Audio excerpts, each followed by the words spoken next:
네, 안녕하세요.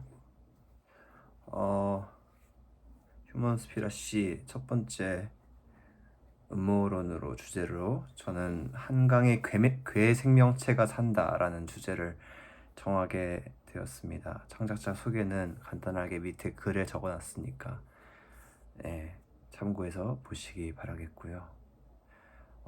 주제를 음모론으로 바라보는 창작자의 시선과 주제를 선택한 이유에 대해서 간략하게 배경과 함께해서 얘기를 해보도록 하겠습니다. 먼저 처음에 음모론 정하는데 굉장히 조금 이리저리 시간이 걸렸고, 또 그렇게 해서 정했던 게 사실은 한강에 있었던 밤섬에 대한 어떤 여러 가지 조금 파헤쳐보면 뭔가가 있지 않을까라는 생각으로 밤섬에 대해서 조사를 하게 되었는데, 생각보다 밤섬이라는 곳이 깨끗한 곳이고 크게 문제가 없는 곳이어서 아쉽게도 음모론을 포기하게 되었습니다. 그 이후에 한강에 대해서 조금 놓지 못하면서 여러 가지를 알아보다가 어떤 기사거리 아닌 기사거리 인터넷 어떤 사이트에서 한강에 괴 생명체가 산다라는 자극적인 텍스트를 보게 되고, 그거를 이제 같이 있었던 팀원들에게 공유를 했더니 생각보다 반응이 굉장히 좋아서 어, 선택을 하게 되었습니다. 굉장히 자극적이고 그 사진이나 영상으로 봤을 때 굉장히 자극적이어서 되게 좋은 소스가 될 거라고 생각이 되었던 것 같습니다. 네, 그래서 뭐 어쨌든 선택을 하게 되었네요. 네, 뭐 그렇게 됐습니다. 그래서 한강에 대해서 여러 가지를 좀 알아보고, 한강 특히 이런 괴생명체가 나오는 이유는 결국에는 어떤 환경적인 요인이 아닐까라는 생각이 먼저 들어서 한강의 환경 오염에 대해서 여러 가지 조금 조사를 하게 되었고요. 아무래도 한강은 가장 우리 지금 뭐 저를 비롯해서 많은 분들이 지금 살고 있는 서울에서 가장 중심부에 있는, 우리가 어딜 가려면 사실 한강을 지나가지 않고는 뭐 다니기가 힘들다고 할 정도로 한강은 서울의 한 가운데를 가로지르고 있기 때문에 굉장히 상징적인 곳이에 동시에 또한 굉장히 친숙한 곳이어서, 사실 누구도 한강에 대해서 되게 뭔가 따로 고민을 하거나 뭐 예, 그런 경우는 사실 웬만한 환경론자 아니고서는 생각하기 되게 힘들 거라고 생각이 들어요. 그래서 오히려 한강이라는 그 단어가 되게 끌리게 되었고, 우리가 무심코 지나간, 우리가 항상 지하철 타고 뭐 혹은 출근하면서 지나갔던 한강을 조금 더 자세히 들여볼 필요가 있지 않을까 해서 더 관심이 가게 되었습니다. 네. 한강은 보통 음, 가장 서울 이 생태계 환경에서 중요한 역할도 하고 있는 곳이지 않을까 해서, 사실 한강이 오염되었다는 사실을 알게 되면, 많은 사람들이 알게 되면은, 또 그 심각성을 알게 되면은 또 굉장히 많은 반향이 일어나지 않을까라는 소극적인 생각도 한번 해보게 되었습니다. 어쨌든 저는 한강에 괴 생명체가 산다라는 굉장히 미스테리한 무시무시한 주제를 잡게 되었습니다. 어, 그래서 이제 차츰차츰 좀 알아봤습니다. 환경 오염에 대해서 알아보고 했는데, 먼저 한강의 오염에 많은 요인들이 있다고 합니다. 뭐 인근 공장들에서 배출되는 중금속들도 있고, 또 이렇게 고랭지 밭이나 이런 농지에서 나오는 어떤 뭐 토사라든지 그 비료 같은 것들, 그런 것들도 오염의 원인이 될 수가 있고, 미세 플라스틱. 미세 플라스틱은 세계 강 중에서 우리나라 한강이 1위로 검출이 많이 된다고 합니다. 그만큼 위험하다고 합니다.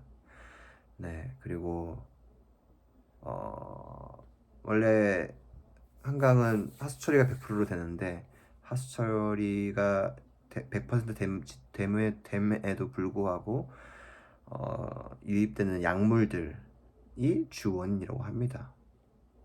네.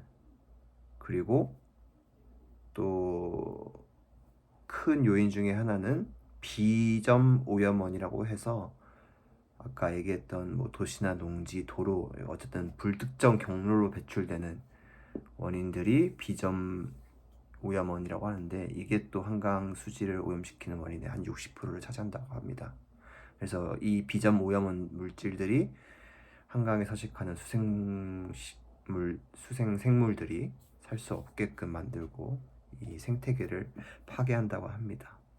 그래서 가장 그런 부분들이 가장 위험해서, 특히나 살고 있는 어류 또는 뭐 조류도 될 수 있고요. 그리고 또 한강에는 어류 조류뿐만 아니라 뭐 예를 들어서 수달이라든지 물범, 그리고 한강 그 인천 하류 쪽에는 그 뭐죠? 돌고래도 산다고 합니다. 뭐 산다고 할 수는 없지만 어쨌든 왕래를 한다고 합니다. 그래서 우리가 잘 모르고 있었던 그런 수생 생물들이 생각보다 많이 있다. 밤섬 그때 잠깐 연구했을 때도 밤섬에서도 굉장히 많은 철새들이라든지 수생물들, 또 식물들도 굉장히 많고, 아무튼 한강은 어떻게 보면 서울에서 가장 큰 어떤 국립공원이라고 해야 될까요? 자연이라고 해야 될까요? 쉽게 말해서 뭔가 지구의 아마존처럼 좀 과하게 말하면 서울에서 한강은 그런 역할을 하지 않을까 싶습니다. 어쨌든 그래서 이전에 기사에서 봤던 것처럼 지금 한강에서 어업을 하면은 민물고기들을 어업을 이제 허가가 내려진 사람들이 어업 활동을 하면은 거기서 잡히는 한 10마리의 물고기 중에 한 3마리 정도, 굉장히 많은 숫자죠. 3마리 정도의 물고기들이 기형으로 나타난다고 합니다. 제가 봤을 때 3마리까지는 아닐 것 같긴 하지만, 아무튼 보통 이렇게 잉어들이 되게 많이 잡히는데 잉어들의 등이 이렇게 기형적으로 굽어 있다던가, 아니면은 뭐 이렇게 어떤 이목구비가 완전하지 않다던가, 눈이 좀 비정상적으로 되게 부어 있다던가 하는 좀 일반적이지 않은 그 어류들의 모습이 심심치 않게 발견이 된다고 하고요. 네, 그게 다 이제 아까 앞서 얘기했듯이 많은 원인들이 있지만 그 중에서도 약물 오염이 되게 크다고 하네요. 네, 이런 수생물들에게는. 왜냐하면은 약물이, 예전에 제가 잠깐 얘기한 적도 있지만, 우리가 약물을 그냥 쓰레기통에 버리거나 혹은 하수구, 그냥 변기통에, 그냥 우리가 안 먹는 양들 그냥 변기통에 버리는 경우들이, 그런 약물들이 그대로 이제 물을 타고 내려와서 이제 한강으로 흘러 내려가는 그런 것들도 있는데, 사실 더 큰 요인은 제가 알아봤더니 이 사람들이 먹는 약물, 우리가 복용하는 약물들이 대소변으로 이제 완전히 소화가 되는 게 아니고 대소변으로 이제 배출되는 경우가 굉장히 많다고 해요. 그래서 그런 인간의 대소변으로 인해서 나오는 약물들이 하수 처리가 되지 않고 그대로 한강으로 흘러내려가서 거기에 있는 어류들이라든지 조류들의 어떤 그 몸속으로 들어가서 유전자 변이를 일으키는 경우가 되게 그런 확률이 굉장히 높다고 합니다. 그래서 네, 그런 요인들이 미처 몰랐는데 그런 안타까운 일들이 있었습니다.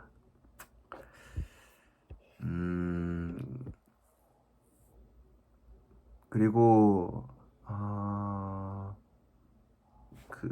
제가 아까 얘기했듯이 그 팀원들과 같이 처음으로 이 한강에 괴생명체가 산다는 그 기사인지 찌라시인지 그거를 거기서 접했던 그 가장 큰 것 중에 좀 굉장히 혐한 사진이었는데 그 이렇게 상한 지렁이들 이렇게 우글거리는 지렁이들이 한 포대에 이렇게 한 짝으로 이렇게 막 건져 올려진 그런 영상과 사진이 있는데 그게 굉장히 보면 징그럽고 저게 뭐야 뭔가 진짜 굉장히 뭔가 오염이 돼가지고 그걸로 인해서 뭔가 걔네들이 발견이 된 거 아닐까라는 그런 생각들이 들로 인해서 사실 이 프로젝트를 시작하게 되었던 건데 사실 이건 알고 봤더니 환경 오염의 문제가 아니라고 합니다.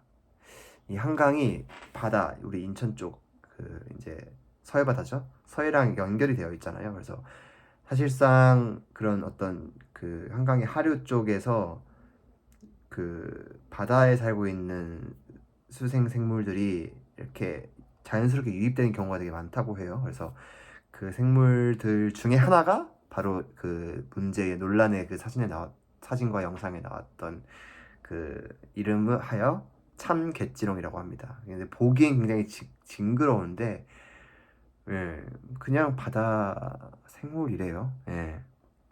그래서 이 바다 생물들이 굉장히 실제로도 그 물속에 살고 있고 그 사진은 그 막 물 위에서 이렇게 우글거리고 막 이렇게 꿈틀거리고 하는 그게 굉장히 징그럽고 혐오스럽고 그게 굉장히 조금 오해 소지를 담을 수 있는데 보통 얘네도 짝짓기 시기가 있다고 합니다. 3월 달이 되면 짝짓기 시기가 되는데 그때 이제 다 이제 이 위로 물 위로 올라와가지고 수면 위로 올라와서 이렇게 막 춤을 추면서 이제 짝짓기 철을 맞이한다고 해요. 그래서 그걸 보면 그거를 이제 영상과 사진을 찍어가지고 인터넷에 올려서 뭔가 사람들에게 오해를 사는 것이 아닌가, 예, 그렇게 밝혀졌습니다. 결론적으로 큰 문제는 아니었다. 예. 자, 이렇게 저희 어떤 음모론에 대해서 조금 찾아보았고요. 되게 뭐가 많이 나올 줄 알았는데 생각보다 구체적인 기사가 많이 나온 게 없더라고요. 그래서 한강 오염에 관련된 기사가 되게 심지어 텀도 띄엄띄엄 있어요. 2022년이 제일 최근에 나왔던 어떤 기사거리 볼만한 것 중에 기사거리였고 인터넷에 검색해보면 갑자기 94년도에 한강 오염이 되게 심각하다 막 이런 기사 뜨기도 하고 그 갭이 굉장히 그 텀이 굉장히 길어서 뭔가 뭐지? 실제로 뭐가 있는 건가? 그런 생각이 들 정도로 생각보다 한강에 대한 기사거리가 생각보다 많이 나오지가 않더라고요. 그래서 저는 오히려 앞서 말했던 그런 것들이 음모가 아닌 이런 기사거리들이 많지 않은 진짜 뭔가가 있어서 뭔가 서울시의 압력이 있는 거 아닐까라는 혼자의 왕상에 빠져버린 것 같습니다. 그래서 어쨌든 이것으로 저의 한강에 괴생명체가 산다라는 음모론의 발표를 마치도록 하겠습니다.